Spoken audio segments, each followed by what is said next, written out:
என் அன்பு குழந்தையே, நீ தினமும் என்னிடம் செய்யும் பிரார்த்தனையை நான் கேட்டுக்கொண்டுதான் இருக்கிறேன்.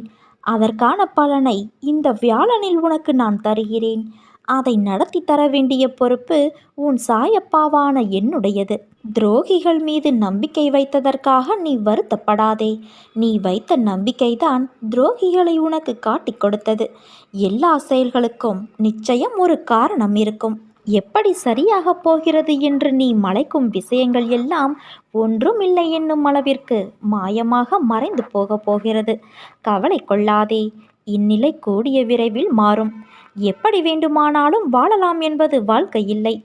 இப்படித்தான் வாழ வேண்டும் என்று வாழ்வதற்கு பெயர்தான் வாழ்க்கை.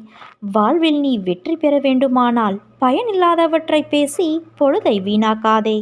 பயனுள்ளதை பேசு, அல்லது மௌனமாக இருக்க பழகு.